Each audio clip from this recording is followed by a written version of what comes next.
Alhamdulillah, satu kalimat merdu itu terucap dari bibir wanita parubaya yang sekarang mengenakan busana syar'i berwarna toska di padu merah. Beribu kali beliau mengucap syukur kepada Sang Maha Kuasa. Tadi, setelah salat subuh berjamaah di masjid rumah sakit, kedua orang tua Salsa mendapatkan jika putrinya sudah membuka matanya. Itu berarti, Salsa sudah sadar dari masa komanya, di mana masa ketika nyawa sedang berada di ambang kematian. Setelah mengalami koma selama 2 minggu, Salsa tampak kurus dan mukanya pucat. Of course, setelah diperiksa oleh dokter, sedari tadi Salsa tampak diam saja dan sesekali tersenyum manis untuk bundanya. Ia tidak berbicara. Bundanya sudah menciumi wajahnya yang masih tertutup alat bantu pernapasan, membuat wajah Salsa dan rindu pelukan sang bunda. Salsa pengen peluk bunda. Akhirnya Salsa mengucapkan kalimat pertamanya setelah bangun dari koma. Tapi, kalimat itu diucapkannya begitu lirih, mungkin mirip seperti sebuah bisikan. Tanpa menunggu aba-aba, bundanya langsung memeluknya dengan posisi berbaring. Sembari terisak, beliau berbisik lembut di telinga sang putrinya, "Bunda kangen banget. Kamu jahat, bikin bunda sedih." Salsa membalas pelukan sang bunda lalu terkekeh geli di sela-sela leher bundanya yang tertutup hijab syar'i. "Sekarang Salsa udah bangun, kenapa bunda masih nangis aja?" Bundanya melepaskan pelukan dan menatap manik mata putrinya yang terlihat sayu. Seolah mata itu telah menyiratkan kesedihan dan ketakutan luar biasa. "Bunda nggak nangis kok, ini cuma kelilipan aja, hehe," keke bundanya kemudian diikuti oleh Salsa. Gadis itu tampak tenang, seperti tidak mengalami koma selama 2 minggu. Sepertinya Salsa melupakan suatu hal setelah 2 minggu berlalu, yaitu, peristiwa ketika ia di Palestina.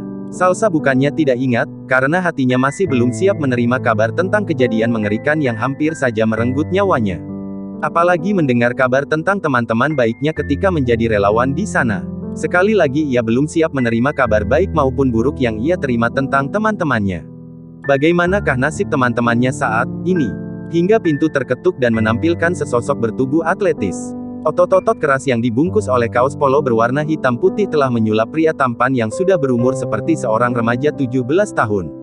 "Assalamualaikum," sapa pria tampan itu sembari menaruh bingkisan plastik putih untuk diletakkannya di sofa putih panjang. Terlihat dari bawaannya, jika pria itu dari minimarket terdekat.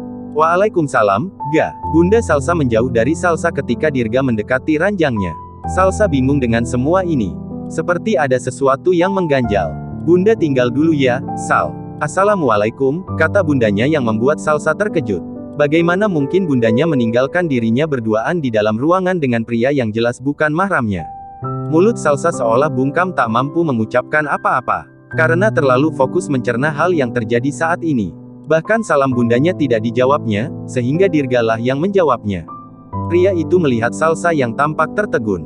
Sampai sebuah suara bariton telah menyapa gendang telinga Salsa. Terdengar sangat lembut. "Kamu istriku, jadi kita halal berduaan di dalam ruangan," kata Dirga menjawab dengan raut datar. Ia tahu apa yang dipikirkan oleh gadis yang terbaring lemah di depannya itu. Dirga menunggu respon gadis itu, sampai detik ke-10 barulah gadis itu melebarkan kelopak matanya. Jangan ngaco deh, Kak," kata Salsa diakhiri tawaan garing. Tentu saja tawaan terpaksa. Gadis itu harus bisa menjaga detak jantungnya agar tidak berpacu lebih cepat. "Ini pasti hanya bualan, kan? Seseorang tolong bangunkan aku, jika semua ini terlalu indah untuk disebut dengan mimpi." "Seriously, you're my wife," kata Dirga santai sembari menyerahkan sebungkus roti rasa coklat untuk Salsa. Gadis itu tidak menerimanya karena terlalu fokus pada kenyataan yang begitu mengejutkan. Gadis itu tentu saja kebingungan setengah mampus. Bagaimana bisa? Ia terbangun dari koma dan tiba-tiba Dirga mengakui sebagai istrinya. Salsa menepuk-nepuk pipinya sedikit keras yang membuat pipi itu malah memerah. Dirga menghentikan aksi konyol gadis itu. Salsa segera menepis tangan Dirga. Bisa saja ini hanya bualan. Tapi, kenapa Uminya membiarkan Dirga masuk dan berduaan dengannya jika ini bualan? "Ini bukan mimpi, Sal. Kita udah nikah ketika kamu koma. Saya bakal cerita ketika kamu keluar dari rumah sakit ini." Kata-kata ini membuat Salsa tertegun kembali. Tanpa sadar, gadis itu menekan bagian dadanya untuk menetralkan rasa gugupnya yang luar biasa. "Ini bagaimana bisa terjadi? Kak Dirga, kalau ngomong nggak usah ngaco deh. Kakak kan mau menikah sama Mbak Ara. Jangan bikin omongan kayak gini, nanti Mbak Ara jadi salah paham. Saya minta tolong buat Kak Dirga, keluar dari kamar ini sekarang. Kita bukan mahram." "Itu terserah kamu mau mengakui apa tidak pernikahan kita. Yang jelas kita pasangan suami istri atas permintaan Ara. Saya terpaksa menikahi kamu. Skakmat. Hati Salsa bagaikan tersayat ketika mendengar kalimat akhir pria tampan itu. Terpaksa. Bagaimana bisa terjadi? Hati Salsa seperti dihempaskan dengan kasar oleh Dirga ke dasar jurang dan hancur berkeping-keping. Salsa susah payah untuk duduk di atas ranjang. Tapi kenapa? Kenapa harus? Saya kalau Kak Dirga terpaksa menikahi saya. Kakak bisa cari perempuan lain selain saya. Saya juga nggak mau menikah karena terpaksa. Karena pernikahan itu bukan sebuah permainan. Tapi sebuah komitmen yang akan dibangun oleh sepasang suami istri, kata Salsa. Mata indah itu tampak berkaca-kaca ketika mengatakan hal ini. Sedangkan Dirga masih tampak terlihat santai. Seolah perdebatan ini bukan masalah yang besar. Saya juga sudah menolak, tapi Ara yang memaksa saya untuk menikahi kamu, Sal. Maaf kalau tidak meminta izin darimu. Ara begitu yakin jika kamu akan menerima ini setelah kamu sadar dari koma. Tapi sebaliknya yang saya dapat, kamu seperti menolak. Ada apa? Salsa sudah tampak tidak bisa berpikir jernih. Bagaimana bisa ini? Ya Allah. Tapi, perkataan Dirga telah menggores hati Salsa paling dalam. Ia mungkin senang karena cinta pertamanya telah menikahi dirinya. Tapi di sisi samping, Salsa tidak bisa menerima ini semua dengan mudah. Dirga adalah calon suami kakak sepupunya. Seharusnya yang menempati posisi Salsa adalah Ara. Apalagi ditambah Dirga terpaksa menikahinya. Ya Allah, hati Salsa sakit sekali. Lalu, bagaimana dengan keadaan Ara yang menyerahkan Dirga begitu saja pada Salsa? Apakah kakak sepupunya itu berusaha menikam diri? Sakit hati atau tidak, Ara? Berhubungan kamu tampak gelisah, saya akan menceritakan kejadiannya.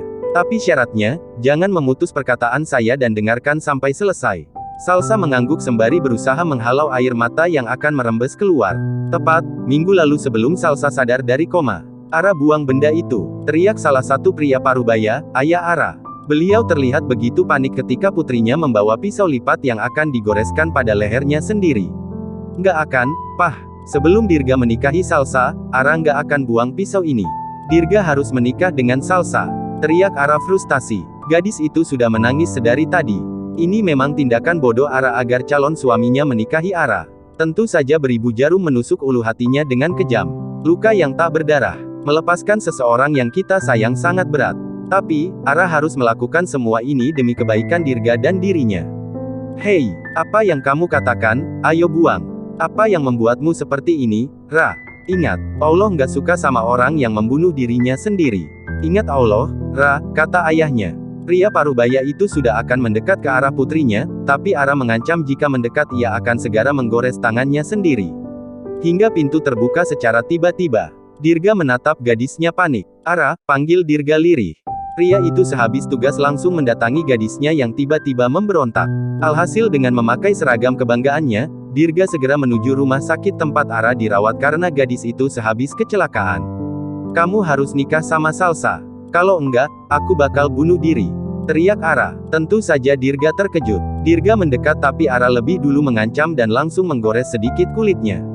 Semakin dekat, aku bakal bunuh diri. Please, kamu harus nikahin Salsa, dan lupain aku. Kenapa, Ra? Hubungan kita kemarin baik-baik aja. Tapi kebanyakan omong, aku bakal bunuh diri. Kata Ara yang akan menyayat pembuluh nadi yang ada di tangannya. Tapi, Dirga lebih memilih mengalah. Ya aku akan menikahi Salsa. Tapi tolong jangan lukain diri kamu. Aku kecewa sama kamu. Aku nggak tahu apa maksud kamu bilang seperti ini. Aku sayang sama kamu, Ra. Begitu banyak percekcokan antara mereka. Ara sudah membuktikan keberaniannya menyayat kulitnya ketika Dirga sedikit menolak perkataannya. Alhasil luka sayat di mana-mana. Semakin banyak Dirga melontarkan perkataan menolak, ia akan melukai dirinya. Sampai Dirga benar-benar mengalah. Di menit ke-10, tubuh Ara melemas karena banyaknya luka sayatan. Dan terpaksa ia harus menikahi Salsa. Hei, kenapa kamu menangis? Tepat pertanyaan ini dilontarkan ketika ia selesai bercerita. Dirga dapat melihat jika air mata Salsa merembes banyak membasahi pipi gadis itu. Salsa tidak menjawab perkataan Dirga, melainkan gadis itu terisak. Jika posisinya berada di Ara, hatinya sudah pasti akan sesak. Tapi satu pertanyaan di benaknya. Mengapa Ara melakukan hal konyol ini? Sampai ia rela bunuh diri jika Dirga tidak menikahi Salsa. Salsa menyibak selimutnya sembari mengusap air matanya dengan kasar. Kedua kakinya mengarah turun, tapi Dirga menahannya. Mau kemana? Salsa harus ketemu Mbak Ara, Kak. Tolong minggir. Keadaan kamu belum pulih, Sal. Salsa nggak peduli, rasa sakit di tubuhku masih bisa ditolerir. Sedangkan hati Mbak Ara sudah hancur, kata Salsa sembari menepis tangan kekar berotot itu. Percuma, Salsa mengernyit bingung. Ara sudah pergi ke Los Angeles. Dirga tidak akan membiarkan Salsa protes lebih lama lagi. Ia kembali menggendong gadis itu untuk dibaringkannya lagi ke ranjang rawat. Salsa terpekik kaget, tapi seluruh badannya seperti kaku tak bernyawa. Ada aliran listrik yang menyetrum seluruh tubuhnya hingga membuatnya sangat bergetar. Baru kali ini ia begitu intim dengan seorang pria. Ini semua terlalu sulit untuk ditebak. Salsa masih menyebut ini semua dengan mimpi. Tapi tetap saja ketika mengingat Dirga menikahinya hanya karena terpaksa membuat hatinya sakit. Seperti sebuah pisau yang menusuk hatinya lalu diremas-remas dan hancur. Walaupun pernikahan kita terpaksa, saya akan belajar untuk mencintai kamu, Sal. Karena saya nggak menganggap pernikahan sebuah permainan belaka. Ini sunnah Rasul, kan? Dan sunnah Rasul bukanlah permainan. Entah kenapa rasa hangat menelusup masuk ke seluruh badan Salsa ketika mendengar perkataan Dirga yang begitu lembut untuknya. Tapi, tetap saja tidak menghilangkan luka yang bersarang pada Ara. Gadis itu pasti tersiksa. Lalu, bagaimana Salsa bersikap? Senangkah atau sedihkah? Banyak istirahat, supaya cepat pulih. Dan siap-siap setelah keluar rumah sakit nanti, kata Dirga yang membuat Salsa mengernyit bingung. Gadis itu belum sama sekali melakukan eye contact dengan Dirga. Saya boleh minta satu permintaan, padamu? Tanya Dirga tiba-tiba. Apa? Berjanjilah juga untuk belajar mencintaiku, Sal. Walaupun hati saya masih ada Ara, kita akan menghapusnya bersama-sama. Saya janji, akan membahagiakanmu. Salsa telah melupakan rasa sakit hati yang sedari tadi bercokol di dalam hatinya karena perkataan Dirga. Tanpa sadar, Salsa mengangguk lemah dan berkata, iya, Kak, bahkan, Salsa sudah menyimpan rasa ini selama 7 tahun, Kak. Salsa sudah mencintai kakak, tentu saja kalimat ini diteruskannya di dalam hati. Dirga tersenyum. Salsa sampai terpekik karena senyuman mendadak Dirga yang begitu manis. Selama ini, ia tidak pernah melihat senyum itu. Wajah Dirga selalu menampakkan raut otoriter. Sekarang makan ini dulu, ya. Kamu belum makan, kan? Saya suapin, mau. Jantung Salsa berdetak lebih kencang. Semoga jantungnya tidak keluar. Perkataan Dirga membuat Salsa gelagapan. Salsa menggeleng, Salsa makan sendiri, seketika suasana mendadak menjadi canggung. 2 permintaan, boleh? Tanya Dirga tiba-tiba yang membuat kunyahan roti di mulut Salsa mendadak berhenti. Jangan pernah berpikir jika saya akan ninggalin kamu. Sekali kamu masuk dalam lingkar hidup saya, selamanya kamu akan tetap di sana dan tidak bisa keluar, kata Dirga sembari membuka tutup botol susu putih yang ia beli di minimarket dekat rumah sakit lalu diserahkan pada Salsa. Bisa diralat nggak, Kak? Lebih tepatnya, Salsa ditarik masuk ke lingkar hidupnya Kak Dirga, kata Salsa lalu melanjutkan kunyahannya dan menelannya lembut. Sedetik kemudian, ia membekap mulutnya sendiri. Bisa-bisanya ia mengatakan hal itu dengan enteng. Bodoh. Salsa ceroboh. Ia dapat melihat kekahan Dirga di sebelah kursi samping ranjangnya.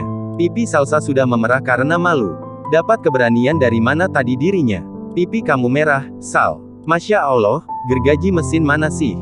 Buat gorok leher aku. Meleleh hati aing, ya Allah. Dirga mengulurkan tangan kekarnya menuju pipi Salsa yang memerah. Tapi malah mengambang di depan wajah Salsa. Dan tada, mata bertemu dengan mata. Ini adalah pandangan pertama mereka dari Allah SWT. Subhanallah, begitu indahnya momen seperti ini. Dirga tertegun menatap manik mata Salsa yang sendu. Ini pertama kalinya Dirga menatap manik mata perempuan. Apalagi perempuan di depannya ini sudah sah menjadi istrinya. Boleh? Tanya Dirga ragu. Jangan, Kak. Kenapa? Dirga tampak kecewa dan menurunkan tangannya. Salsa menunduk dengan wajah merah seperti tomat. Salsa malu, cicitnya pelan. Dirga semringah dan terkekeh geli melihat wajah Salsa yang semakin memerah pipinya. Tanpa bisa ditahan, ia memegang kedua pipi Salsa dan dibawanya menghadap wajahnya. Mata bertemu dengan mata kembali. Dirga tersenyum. Ia menantikan momen seperti ini untuk bisa menyentuh wajah Ara setelah sudah menjadi mahram. Tapi Allah telah menakdirkan semua ini. Ia hanya boleh menyentuh wajah Salsa, bukan Ara yang notabene gadis disayanginya. Walaupun di hatinya masih bercokol nama Ara, ia akan berusaha belajar mencintai Salsa. Karena Salsa istri sahnya. Demi apapun, Dirga sebenarnya tidak mau menikahi Salsa. Ia takut menyakiti gadis itu. Nikahan terpaksa, apalagi ini permintaan Ara. Ara akan bunuh diri jika ia tidak menikahi Salsa. Saat itu Dirga begitu bingung. Ia mencintai Ara, tapi dipaksa menikah dengan Salsa. Posisi terumit yang pernah Dirga alami. Sampai ia memutuskan menceritakan keluh kesahnya pada Allah SWT. Tentu saja, ia salat istikharah. Setelah salat istikharah, secercah wajah Salsa muncul. Pikir Dirga itu adalah jawaban dari Sang Maha Kuasa. Dan inilah jalan yang membawanya untuk menikahi Salsa. Sumpah demi Allah, ia akan berusaha mencintai istrinya saat ini. Dan tentu saja berusaha melepas Ara. Karena sudah menjadi tugasnya saat ini, membahagiakan istrinya. Ia tak pernah menganggap pernikahan adalah sebuah permainan. Ia hanya ingin menikah sekali dalam seumur hidup. Dirga bangkit dari duduknya dan mendekat ke ranjang Salsa. Justru membuat gadis itu kelimpungan sendiri di atas ranjangnya. "Kakak, mau ngapain?" tanya Salsa gugup setengah mati. Salsa berani bersumpah, jika ia sudah seperti orang yang habis berlari sejauh 50 km. Mungkin jantungnya sudah ikut berlari di sampingnya. Dirga memeluk Salsa erat. Gadis itu tampak terkejut bukan main. Ritme jantungnya berpacu lebih cepat. "Ini udah nggak haram kan, pelukan sama suami sendiri? Seseorang tolong katakan jika kami sudah mahram." Salsa masih terdiam tidak membalas pelukan Dirga. Ini pertama kalinya ia dipeluk begitu erat oleh seorang pria selain ayahnya. Tapi, ini yang memeluknya adalah suaminya sendiri. Cinta pertamanya. Cinta yang ditunggu-tunggu selama 7 tahun. Ia senang sekali bisa menjadi seorang istri Dirga. Tapi bukan seperti ini caranya untuk mendapatkan Dirga. "Welcome to my heart, my princess," bisiknya di telinga Salsa yang terlindung hijab berwarna purple. Salsa beristighfar dalam hati. Tubuhnya lemas mendengar Dirga memanggilnya dengan sebutan princess. Dirga masih memeluknya erat dan menggumamkan beberapa lantunan ayat suci Al-Quran tepat di telinga Salsa. Membuat rasa gugup Salsa perlahan memudar. Dirga mencium dahi Salsa sebentar, lalu mengusap puncak kepala Salsa lembut. Jika Dirga keluar saat ini, Salsa berani bersumpah jika air matanya ini akan berdesakan keluar. Bukan tangisan sakit hati, tapi sebuah tangisan keharuan. Semua wanita pasti memimpikannya calon imam yang baik untuknya. Kelak nanti akan menuntun dirinya sampai janahnya. Harapan sederhana tapi indah. Ya Allah, hati Salsa meleleh ini, hehe.